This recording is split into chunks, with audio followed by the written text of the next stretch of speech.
Well, good morning to you. Welcome to Focus today. I'm your host, Perry Atkinson. It's always a delight to have in the studio Mr. Patrick Doyle. There he is right there. Ladies and gentlemen, he heads up Veritas Counseling, and we're here to talk about parenting through the summer months, which always can be kind of challenging. Yeah. And with the schools out and kids, sometimes latchkey. Yep. Much more common today. Yeah, and so somewhere between work and vacation, you're trying to reconnect with your kids. Yep. I don't know if I could be a parent today. You are a parent today. Why? No. You meant of the younger set? Well, the younger set. I mean, if Yeah. I was raising kids somewhere between birth and 14, I don't know what I'd do. Yeah. I'd probably go move to Mars or Idaho or Wyoming or someplace way out in the middle of nowhere. And let them be farmhands? Yes, absolutely. I would take the agricultural route every time. Yeah. Well, it's, as parents, there's a lot to consider for us as parents. I have two teen boys, and summer comes up, and there's a lot less free time. So I think that creates a stress level for parents, and that's one of the things I want to talk about. How do we handle that stress, and do we let that stress roll over into being more intense, less patient, over things we can't control? Like if two parents are working and the kids, there's nobody there, I mean, can one person quit a job? In most cases, the answer is no, not unless they radically change their lifestyle. And at that point, that's a whole nother discussion. But, my thing with parenting is, I don't believe our job is to raise well-adjusted children. You heard that here on the dot this morning, ladies. I think, according to the Scripture, our job is to glorify God in our parenting. So, how that happens is we need to be a reflection of who He is, not trying to make the kid into what we want. We've heard the Scripture 1,000 times. Raise a child up in the way that he should go, and in the end, he will not depart from it. He, not you. What God has given. I got two teenage boys, man, and they are as different as night and day. I know. They made a switch in the hospital with Jason and Andy. Yeah, you're pretty sure? I'm pretty sure.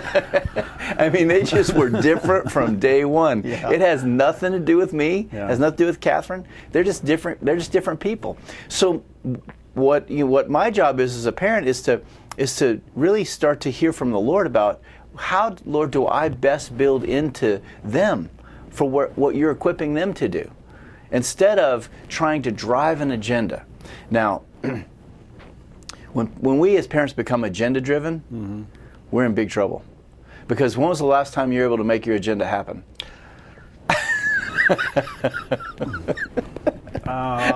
Yeah, I'm thinking, wait a minute. So, we don't have control over the outcome. So when you're around, let's just put it in the context of another relationship. When you're around other people that you know and they're agenda driven, how do you feel? Oh, I feel used. Yeah.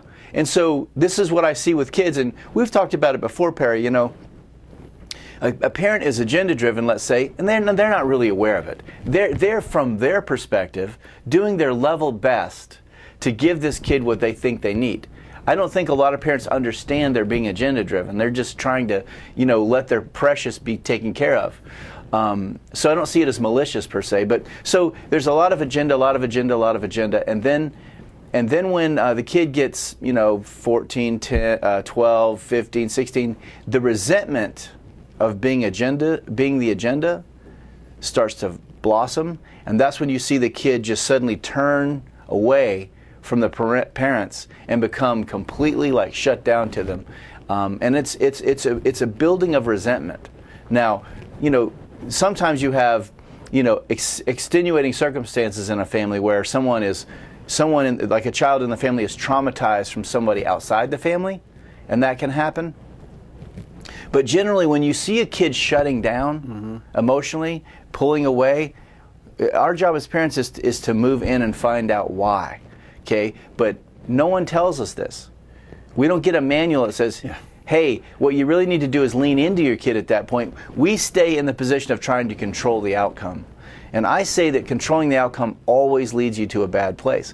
Because listen, last I checked, God is the only one that has that power. He didn't give it to me. I'm God's dependent child. I don't know. It's up to Him. So I have to be in a place of dependence with Him so that my fear over the outcome with my child doesn't drive my behavior. All right. By the way, if you want to join us this morning, our phone number is 776-5368. And if you're outside the immediate area, listening perhaps up and down the southern Oregon coast, Northern California, over in Klamath County, give us a buzz, toll free, 1-800-373-5368. All right. So often when you go into the summer months as a parent, your schedule doesn't change, but the child radically changes. And if you don't adjust to the fact that they now have free time, they're doing other things, they're going to occupy that time doing some things, it can be pretty tough. And now I would assume, I'm just assuming, that if you have younger children, you've got them taken care of anyway. But if you've got those kids that are, say, let's say 8 to 13. Right. That's a tough stage because maybe they can stay home alone. Right. Maybe they can't. Right. Are they responsible? Do you set guidelines when you're not around? Do you do checklists? What do you do? Well, think about the consequence to a kid that age to be alone all day. Wow. I mean, while they might initially say, "Oh, that's going to be awesome," because there's no going to, like one of my kids, he loves it when he's home alone for a day. Because no one's there to tell him what to do, how to do it, when to do it. No, he can do whatever he wants. He can sit on the couch and watch TV. He can, play a video game. He can go out and, run in the yard or play with the dog. He can do whatever he wants. No pressure. But after a day, that's old. Yeah, it starts to feel kind of lonely. Like, where is everybody? Why am I always alone? Right? And so this is something that, listen, if you got kids that are in that situation, we might not be able to change that circumstance. And what I don't want people to hear me saying is that, look, you have to figure a way to get your kids to be with somebody, because I think that would be best, but I also know that in some circumstances there's not that option for divorce, folks that are divorced and kids are going back and forth, or you're working and you can't stop working, because if you do, then you won't have any place to live. So I know there are circumstances that can't be changed, but you have to be aware of the consequences of whatever the circumstances are. And here's where our denial kicks in. We don't want to see the truth of it. So if my schedule is such a way that my kid is left out alone, do I want to look at that in the face? Because I feel like a parent now that I'm failing, that I'm not able to care for my kid. And I know there's lots of people in that position. They want to do it differently, but they don't have the fiscal ability to do it differently. So how do you work with that reality? And instead of saying, "Oh, this is fine, it'll work out," instead of that, say, "How's it going, son, daughter? I know it's really hard for you to be alone. I don't want it to be this way, but let's talk about that. Let's ask for some resources. Let's go to church and see if there's a camp. Let's see if there's something at the Y. Let's see if there's somebody in the church that you can hang out with, where there's options." Instead of just ignoring it and just waiting for it to get over. Okay, that also signals something to the kid. All right, I'm going to ask you a question. We'll talk about it on the other side of the break. But can a parent just say, "All right, we're in the summer mode. Kids are possibly going to be home alone. My schedule's still the same." How do you check yourself to know that the problem may be the parent not breaking their cycle, realizing the kid is home alone? In other words, their world is more about them than they are their children. Yeah, there's not an adjustment. Yeah. So how do you test yourself for that? Yeah. Well, I think you won't have to test yourself as much as you'll see the reaction from the kid. Kids tend to let you know in very subtle ways, or not so subtle ways, depending on the kid. So they'll be distant. They'll be, they'll have short temper. They'll be reactive. They'll be, sarcastic.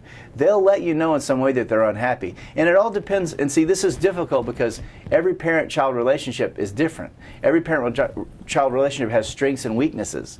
So to blanket these things becomes very it can be problematic. But my bottom line here is that, look, your goal as a parent is to be intimately connected with your kid. The goal of your parenting is not to get them to be something per se. It's about you being close to them, because listen, you are a major conduit of God's love to that person. Mm-hmm. And if you don't see yourself that way, then things are going to change. Mm-hmm. If you see your job is to make sure that they get things done, what do they perceive? They feel like all they are is to get things done. Well, what does that tell them about who they are? That their value is only in how they get things done? Mm. That's a terrible thing to do. But we do it all the time. I mean, I've had to repent on multiple occasions, and will again, I'm sure, with my kids for my sin, of my fear. You know, yeah, I've said it before, you know, I got my 16-year-old's driving now. Yeah, I've seen him. Yeah, and he's got my old blue truck. So if you see him, let me know. I did, yeah. Well, I just saw his taillights for a second. He was going 100 miles an hour down the street. No, he's a good kid. I'm really grateful. But here, the truth is that he's got a lot of freedom that he didn't used to have, and my instinct is to want to clamp down.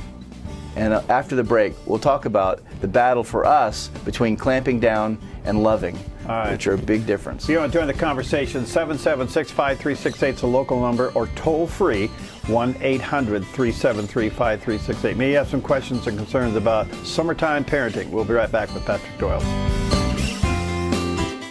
Hi, I'm Paulina, and I work at the Dove TV. Did you know that when you support the Dove TV, you have a profound impact, not only in our community, but around the world?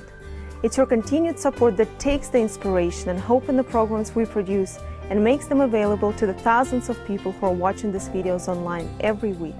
Help bring encouragement and hope to our valley and beyond by making a secure online donation today at our website, thedove.us.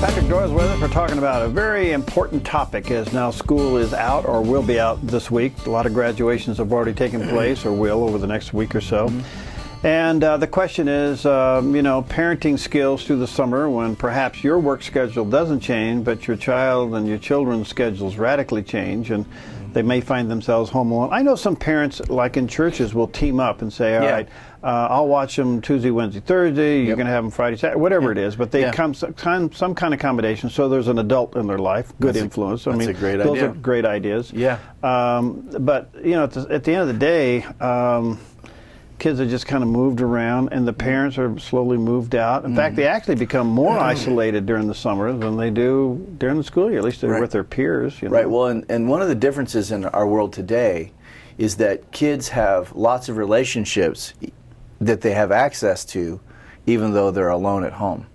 Mm-hmm. They have a phone, they can text, they can Twitter, they can Instagram, they can Snapchat, they can Facebook, you know, they can text. Yeah. So, and you know, my concern with that is way too much of that unsupervised conversation. Oh boy. I mean, I know what I was like at that age, and unsupervised conversation didn't usually lead me to positives. Yeah. You know. Yeah. So, you know, there's a reality there, and that's why we have to really think about how is it that I can best provide, and that means you have to accept the fact that you're unable to. I mean, it's hard for us as parents to accept we're not able to do what we want to do. So what you're saying to the parents then is, look, you need to take inventory here. Yeah. What are some alternatives? Yeah, exactly. You got to think outside the box, maybe. Yeah. And here's the other thing. This is the hard thing for all of us. You got to ask for help. Yeah. We all don't want to do that. But I'm telling you, I have a lot of help raising my children outside of Catherine. There are other people from within my church, other people that are my friends that have a large influence on my children. Mm-hmm. And that's necessary. I need their help. I had a situation with one of my kids the other day, and I just said, hey, won't you talk to so-and-so about that? Because I knew what so-and-so thought, you know, and it's good for him to hear from somebody else that he respects. So, but if I keep it all in, there's no way I have enough. There's no way there's enough of me to go around for my two kids. There's no way there's enough of me to go around for my wife. I mean, I have to be in relationships that are healthy just like they do. So we have to be able to be dependent. And you know, you know as well as I do, Perry, that a lot of times for us as parents, one of the hardest things to do is to trust our kids with other people because we're afraid of what other people will do. Yeah, yeah. And that's a legitimate fear. You have to be wise about that. Because we all know there's actual predators out there. We know that there's people out there that are willing to do harm. That's a reality. So that's why it's important that as we move through our lives, we're always looking for those places where people can help. All right, this brings up a lot of questions, and I'm just going to throw a bunch out. We can come back at them. Okay. Do you believe in camps? Yeah. Do you believe in monitoring all the electronic devices, and you're not around to monitor them? So what do you do? Do you believe in chores? Do you, I mean, these are things that can bring structure, but they also can be misinterpreted. Yeah. How do you handle such things like that? Well, I think your suggestion about camps is really good. I mean, I think those are great. Depending on what the camp is, if it's something you trust and believe in, then yeah, I think it's a great thing. It's great for kids to get out and do some stuff and have some activities and not be just becoming a vidiot. Yeah. So because kids want to sit in the house and play video games, or they want to do something that's fun, or they want to swim or go to the lake. There's lots of things they can do in the summertime because the weather's good. But ultimately, these things are what I want us to focus on. Is that, look, these things are an avenue for us to have a better relationship. That's what we're getting at. Because listen, I see it all the time. Difficulty comes to a family. Kids are willing to throw their shoulder behind the plow and share their weight if they believe that we're doing this together. If they feel put off, if they feel disenfranchised, if they feel left out, they're not going to be as willing. So if the family's in a difficult spot, I've said this many times, trouble doesn't make you, it reveals you. So when the trouble comes, what's in you is revealed. So if a difficulty comes to the family and it reveals that there's not any trust, well, let's not deny that. Let's look that in the face and then start to deal with it. Okay, so you're saying that you don't trust me. And this is what I was saying before the break about control, clamping down. When my kid has freedom, my instinct, because I love that kid and I don't want anything bad to happen to him, I tend to want to clamp down, right? Well, that's a terrible strategy, because the teen kid particularly, their job is to become independent. That's what we're supposed to be doing, right? Is helping them become people. So I'm clamping down on one hand and they're trying to grow up on the other. That creates a lot of tension. So, the difficulty there is that, this is my precious child. In whom I have all hope and love, and yet difficulty is going to happen to them. And years ago, when my kids were little, I would go in their rooms at night when they were sleeping, and they slept in the same room, and I'd pray for them and pray over them. And my prayer was, God, please don't let anything happen to them that's bad or difficult, or, and after a while, God was like, so you don't want them to grow? And I'm like, well, yeah. He's like, well, have you ever grown because it was comfortable? I'm like, well, no. He's like, well, maybe you should think about what you're praying. They're not going to be able to avoid difficulty. Okay, well, okay, God, then only allow the necessary difficulty. You're bargaining. Exactly. And God's like, have you looked around? Yeah. Like only the necessary difficulty is going to happen. You got two sinners here. I mean, really? I'm like, okay, so what God was really ultimately saying to me is that, look, God, please give me courage. Please give me mercy. Please give me love so that I can deal with what comes rather than trying to control it. And I think that shift changes a lot of stuff. Because if kids are generally very perceptive, and they can tell if you're doing this. If they're clamping down on them, they can tell. If you're doing this, they can tell. And they respond very differently to those two things. So if the difficulty is coming and you're clamping down by not saying anything, or, you said chores, some people want to control every minute they have in the day until they get home. Well, the kid realizes that's not really reality. You can't. I mean, and not to mention they're not going to do it, which then sets you up for conflict. Right. And And then so now you got a summer of just insane intensity. So the first thing I would say, and sounds kind of odd, I know, but the first thing I would say is that you need to go to God and say, God, can I handle this? How do I handle this? Am I being fearful? Am I being negligent? Am I being overpowering? Help me. Because listen, if he gives you some instruction, then when you go to that kid, you go with a kind of confidence that you don't have without that. And the kid will sniff that out. Like, oh, mom or dad seems pretty calm about this. They seem pretty, and I got both my kids, I know a lot of stories. I mean, they both have friends that are being kicked out of their houses, and there's drama going on, and these are some of them Christian families, some of them non-Christian families, but there's a lot of intensity, a lot of tension. So, and I think a lot of us as parents fear that reality. So, I hear my golfing friends. I don't really play golf except for like once a year at the YFC tournament, but and I always try to win the high score, which I do fairly well at. But so my golfing friends say when you get up and you're standing over the ball, what you don't want to do is have what they call a negative swing thought, and that'd be like you're standing there over the ball saying, "Don't hit it left, don't hit it left, don't hit it left," and if that's what you're thinking, chances are that's what you're going to do. So as parents, what are we thinking? Are we irritated? Do we have resentment? Are we frustrated with the kid? Do we not like who they are? If that stuff's going on, how do you expect to connect to them? If they weren't your kid and they were somebody at work, would you be able to connect to the person that you were frustrated with at work or didn't trust or thought was not a good person? No. It's the same with your kid. Because you're the parent doesn't give you some super duper connection. That's something that you have to deal with and earn just like you would in any other relationship. Now when I say earn, I don't mean give the kid the moon. Right. I mean you have to earn it by being open and honest and transparent. And I say start with confession. Oh. You want to teach your kids how to be a Christian? Start with giving them an example of what the Scripture says. We confess our sins one to another that we might be healed. Well, kids naturally think that we as parents are perfect, right? They're delusional.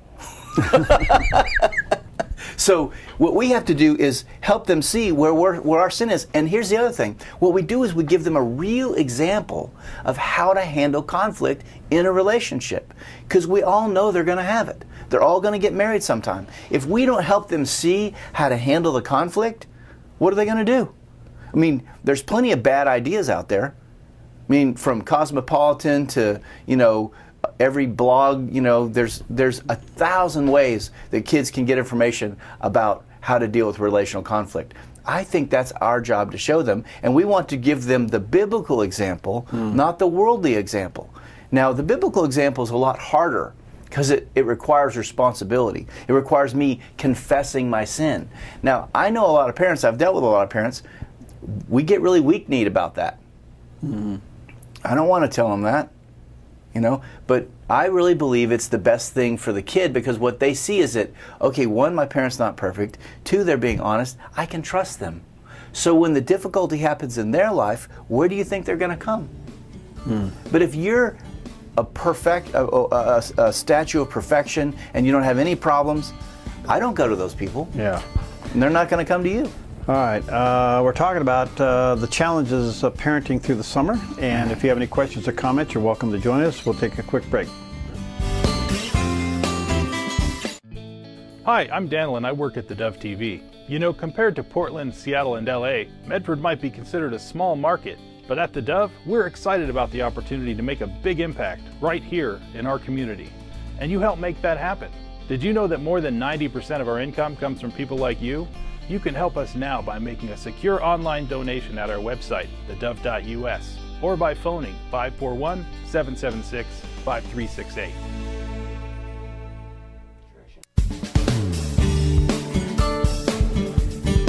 Okay, Patrick Doyle's here from Veritas Counseling, and we're talking about parenting, which never ends.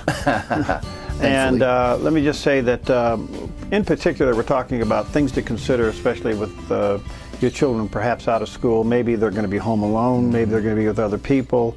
Whatever creative ideas you have going to make sure that they're cared for and certainly supervised. I think one of the dangers is the unsupervision of children. Yep. And how many parents don't consider that a serious responsibility? I mean, I know some parents that just go to work at 8 o'clock, leave their kids at home, and they come home at 5, and they don't even call them and check on them. And in today's world and in today's culture, that is so dangerous. Yeah, you know? it is. I mean, who can you trust? I mean, if these kids aren't supervised, I don't know what you do. Yeah, there's just so many dangers. Oh, yeah. And so, you know, one of the things that I think summertime provides, I mean, I think we talked about it being a difficulty for a lot of parents because the kids don't have a place to go during the day. But on the other hand, summer also provides a kind of time that you don't have any other time of year. Right. And so I really encourage parents to take advantage of the time, which means spending quality chunks of time with your kids.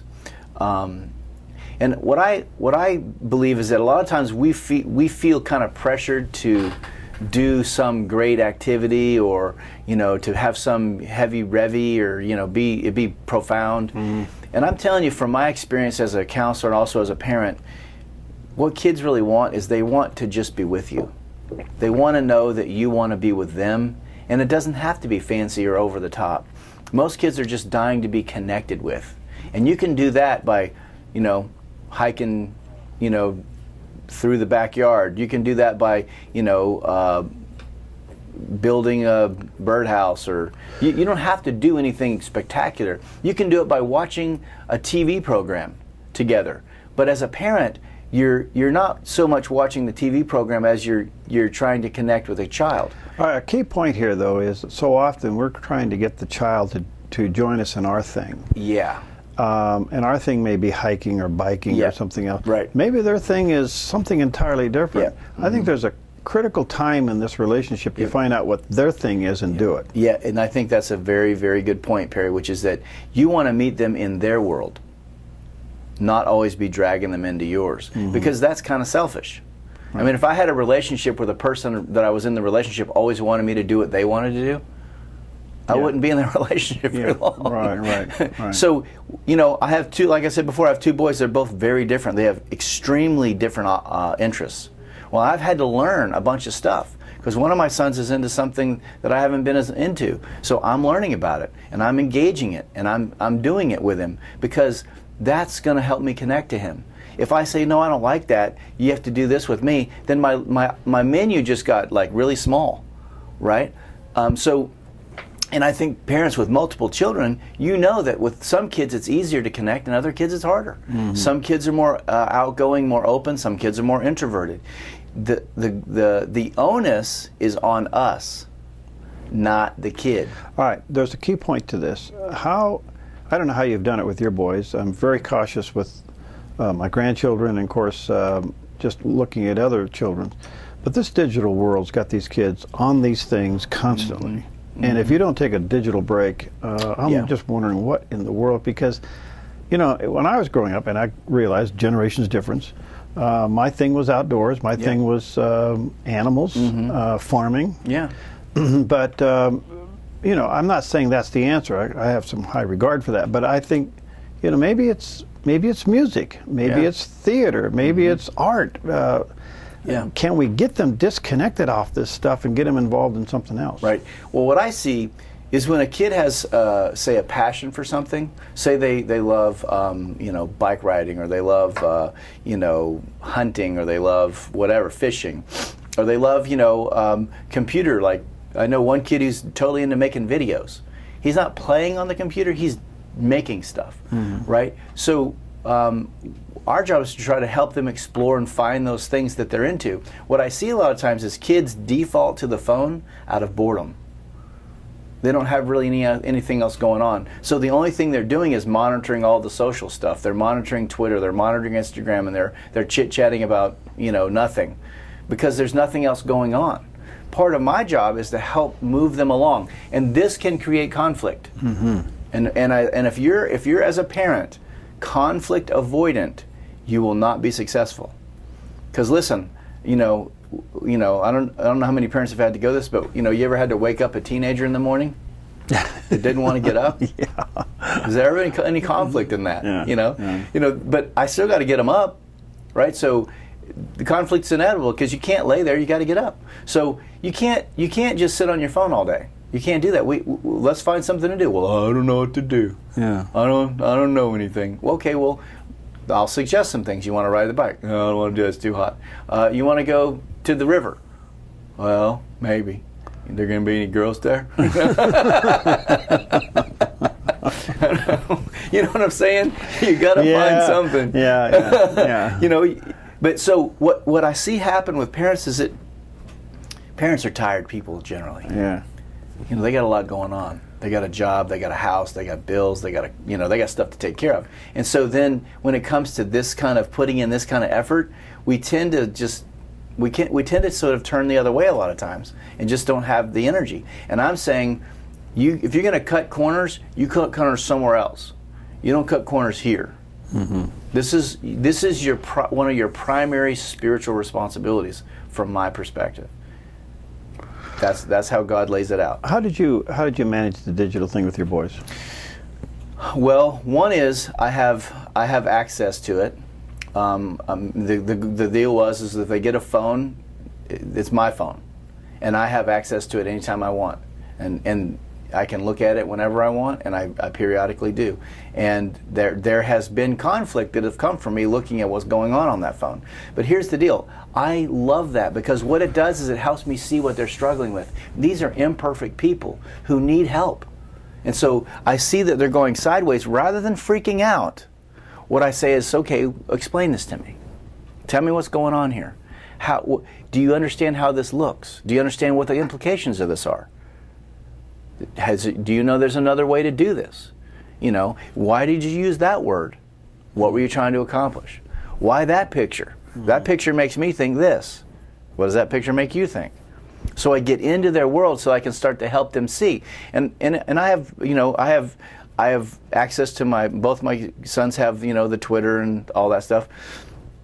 And I monitor all their posts. And sometimes I'll private message them and say, that seemed a little, I don't know, I wasn't too happy with that one. And then they'll alter. Okay? But it's because I've built a relationship around this stuff. If you haven't built a relationship and then you just want to come over the top, yeah, the kid is going to go, whoa, and resist you, and now you got World War III on your hands. So I say with parents, if you have let them get way out ahead of you on it, then you're going to have to gently get yourself in there. How do you discover a kid's giftings? I mean, I'm sure it shows up early in life. Yeah. It takes a while to figure it out. But if you can find out what they're good at and then encourage them to do it. Yeah, and with my kids, it was pretty obvious. It is pretty obvious. I got one kid who's, a geographical genius. In my mind, you could ask him where, the capital of, whatever is, and he'll tell you, and he might even tell you the longitude and the latitude. I don't know, but he loves maps and he loves history. He can tell you about, a historical weapon. He's way into historical military weapons. Where'd that come from? It's not me. That's just him. He's interested in history. My other son, he's sports. He's playing football, playing basketball. He's fully committed to all that. Very different interests. Okay, very different people. Mm-hmm. I have to manage both those things. Mm-hmm. So as I start to see that develop, I make suggestions. I don't make commands. So my one son who's into history and geography, I said, have you thought about maybe becoming an archaeologist? Yeah. He's like, well, no. I'm like, why? He's like, I don't want to deal with that stuff. I'm like, what do you mean? He's like, Dad, all those schools, they don't even have it. The carbon dating isn't even accurate. I don't want to have to deal with all that stuff. And I'm like, oh, okay. Yeah. So I'm thinking about maybe joining the military. Oh, okay. Well, what does that look like? Well, I don't know. I maybe was thinking Marines. Okay. Well, have you ever considered ROTC? What do you mean? What's ROTC? Yeah. Oh, it's And so I explain it to him, and so I just throw out options. Here's my concern. When he says military, You know, Oh, yeah. exactly. You know, you want to go. Wait a minute. Military. You don't want to go to war. You're thinking of Afghanistan. Yeah, exactly. Yeah. You know, so but when we're reactive like that, that shuts them down. Yeah. Right. If we can explore, and he doesn't feel any pressure from me, but he gets some suggestions, and those kids think about it. I mean, when he gave me a reasoned answer for why he doesn't want to be an archaeologist, I'm like, okay, he's literally checked that off his list. No. So I give it up. Move on to the next thing. Okay, what else is there? You know, history professor. I mean, but if you love history, the only job you're going to get is be a professor. I mean, yeah, right. There's not really much else out there. So we talk about that, and then we're with some other adults, and I said, hey, Elijah and I were talking about this, and I tell the adult, he said this, and he's thinking about this, and I said, what do you think? And I get them to give him input. But you see, that's me having it on the radar. That's not me having me on the radar. And that what I was saying. Advice. That's very good advice. And what I was saying before, that's a spiritual issue for me. That's my issue to deal with spiritually, because I'm selfish by nature. What do you do with a child that has low self-esteem, and how do you detect it? Well, low self-esteem can manifest itself in many ways, but the main way is the kid they have self-destructive behavior patterns. And that can show up in isolation, that can show up in fear of social circumstances, that can show up in bad behavior, it can show up in a lot of ways. But we can talk about more about that on the other side of the break. Patrick Doyle's in the house. We're talking about parenting, especially during the summer months, which can be quite challenging. You're welcome to join us, 776-5368, or toll free, 1-800-373-5368. We'll be right back. Hi, I'm Paula, and I work at the Dove TV. Every day we get letters and emails from people who've been encouraged, blessed, and challenged by the programs on the Dove TV. But we couldn't do it without you. Did you know that more than 90% of our income comes from people like you? You can help us continue to bring inspiration and hope to our community by making a secure online donation at our website, thedove.us, or call us at 541-776-5368. All right, we're talking about parenting through the summer months. This is where you take your kids, as Dr. Dobson says, you put them in a wine barrel and you put a cork in it. You leave them there until they're 22. Is it full of wine when you do that? Well, no. And somewhere around 40, 50, you let them out. I don't know. I mean, you in today's world, you really, I guess you have the tendency to overprotect, which can be over-controlling, which can be perceived as... Right. Is really rejection. Yeah. Of their personhood. Yeah, and it's also, if a kid is controlled, they feel inadequate. Why is my dad or mom controlling? Well, they don't trust me. They don't think I have any. They don't think I can handle it. They see me as incompetent. And what we're trying to build into kids is competence. You mentioned before the break about low self-esteem. Well, if you're controlling your kid, that's what it's going to lead to. Here's the scary part about parenting, that for me, now these are my precious children who, aside from Catherine, I have loved nothing more, and don't. And the truth is, very, very real harm can come to them. I can't control it. So my job is to trust God for their outcome and get my hands off it. And this is the constant spiritual battle I'm in, grabbing on, letting go, grabbing on, letting go. And I've said it before, when my son Caleb became old enough to drive, I'm like, okay, here's the keys to the car, the truck, and, here's the rules, and have fun. Well, inside of me, what do you think I wanted to do? Yeah. I wanted to get, a satellite tracking device. I wanted to get a bug for the inside of the car. Yeah. I wanted to know every single move, And, it wasn't within the first couple of weeks. He got busted for doing something wrong. He was piling kids into the truck and going to lunch. Well, in the first 6 months of your license, you're not allowed to carry anybody but your siblings or somebody older than 18, right? So that was against the law. I told him the day he got his license, I said, if you do this, there's going to be consequences. So just so you know, don't do it, right? Well, sure enough, somebody that I know saw him at somewhere and said, yeah, it was a whole passel of kids in that truck, and they were all getting out. And he said they were great kids, but they shouldn't have been in there. I'm like, yeah. So I went to him and I'm like, so, you got anything to tell me? He's like, what? Which I highly recommend as a way to approach a kid, which is say, what's going on? I know something's gone wrong. What do you got? What do you think I'm talking about? And sometimes you get a little extra out of them. You get a few things that you didn't expect. But, but a lot of times we don't want to know. But I'm of the opinion that the more I know, the better off they are. So he came right out with it, and I gave him a consequence. But my internal instinct was to just take the car away, was to make him, sit at home. And my fear was something bad's going to happen. He's going to get in a wreck. Somebody's going to get hurt. And what the Lord has been very gracious with me about is to not let me stay in that fear. If you stay in that fear as a parent, you're going to harm the relationship with the child. In today's world, we're seeing more and more dealing with the subject of bullying. Yes. Peer-to-peer. It's everywhere, yeah. Peer-to-peer. But what about parent to child? Yeah. I mean, can over-controlling be put into the bullying category? Yeah. I mean, I think it's different than bullying because, generally parents, abusive parents may have a malicious motive. Right. Most bullies are very malicious. So parents are just fearful. And they're like, you can't, no. And so the kid feels that. And when the kid feels that, what do they think? Oh, my parent loves me? Yeah, my parents don't trust me. They don't value me. Yeah, and and so this is the other thing I talked about before.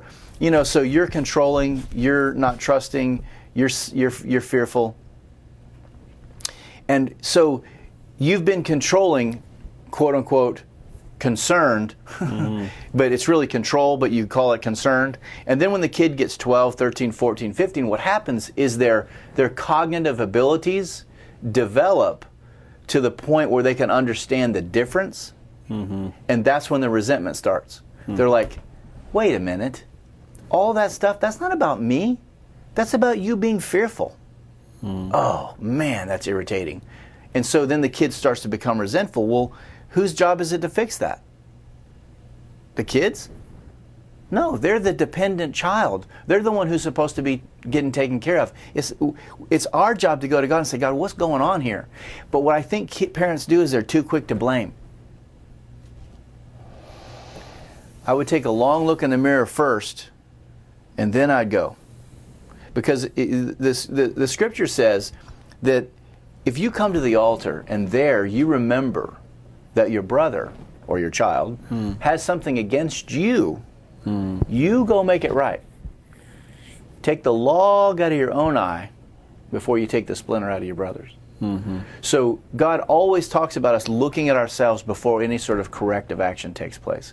And I think as parents, we assume the right as a parent to be right. I brought you into this world, and I'll take you out. That's right. But that's not accurate. The truth is we're all sinners. And so as I approach my kid in humility and reality, that draws them into me. It doesn't repel them. But that requires a lot of trust on my part in God's being true to His Word. Because I don't generally see those results right away. There's another thing too. I think we're constantly on the outlook of somebody, one of the children doing something wrong. Right.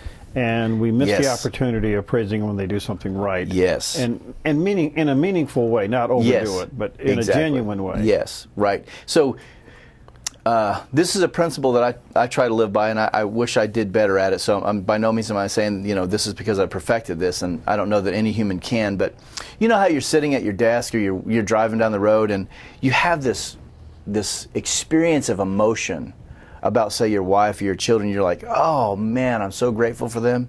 That happens occasionally. There's the other days where you're like, I can't believe I remember. You have the opposite experience. But when that emotion hits you, and you have that gratitude or that inspiration about how much you care about them, what do you do at that moment?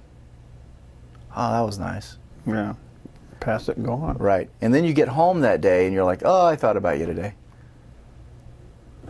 That doesn't mean much. Well, you could have picked up the phone and texted them right there. Exactly the point, Perry. When that hits you, you must communicate at that moment. And in today's world, you got really little excuse. Call them, hey, and let the emotion be there. You know, I was really grateful thinking about you today, and let the tears come. As parents, don't hide that. That shows them it's real, right? And I think what we tend to do is we try to be together all the time. They don't believe you. They know you're not together. So just be honest, be real, be legitimate. Don't be fake. Don't be.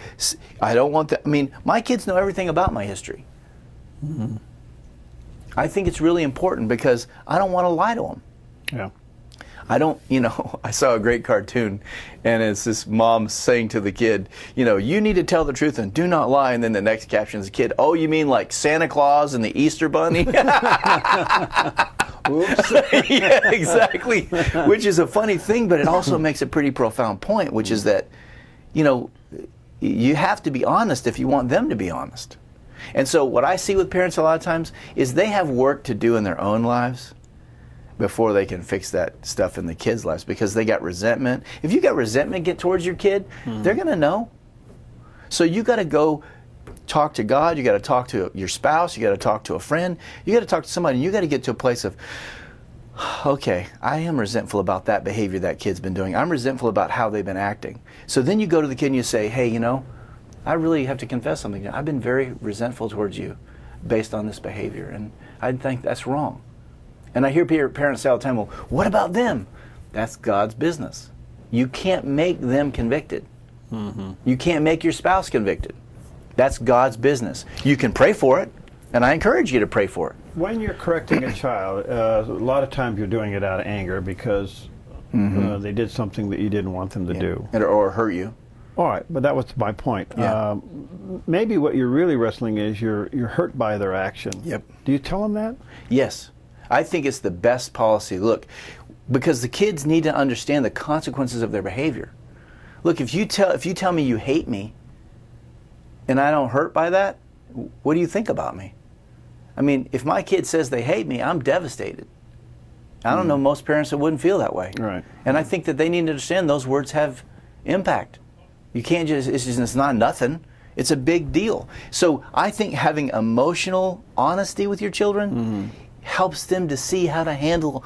I mean, like, they're not going to have a relationship with somebody where they say something that's harmful. We have to help them figure out how to deal with it by showing them the biblical way of coping.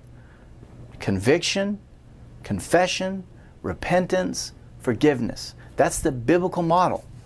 We have to lead the way in demonstrating that, not yakking about it. And not making it only for them and not for us. Right? And you know, you see some big mistakes made by David in his life by not dealing with his children. I've got about a minute left, but just quickly, when you've blown it, and maybe you blew it a long time ago, right? You know, and there's a lot of pain and hurt there. How do you begin to restore? I know we can't answer that question in a minute, but how do you begin restoration? Well, if you're really truly convicted as a person about a sin towards someone else, the first step, if you're convicted, is to go to that person with a specific confession of what you're specifically convicted of. And I think with a parent-child relationship, it is one of the most beautiful things that you'll experience. Some of the closest times I've had with my kids have been the result of my confession to them about my behavior, which then led them to their confession. We're the leaders. Well, powerful stuff, and I tell you, parenting ain't for sissies. No. And if you don't know God, it's going to be really hard. It's really hard. Anyway, Veritas Counseling? Yep. 622-6018. 622-6018. Or veritascounseling.com. All right. Thank you so much. We'll see you next time. You bet. See you next time.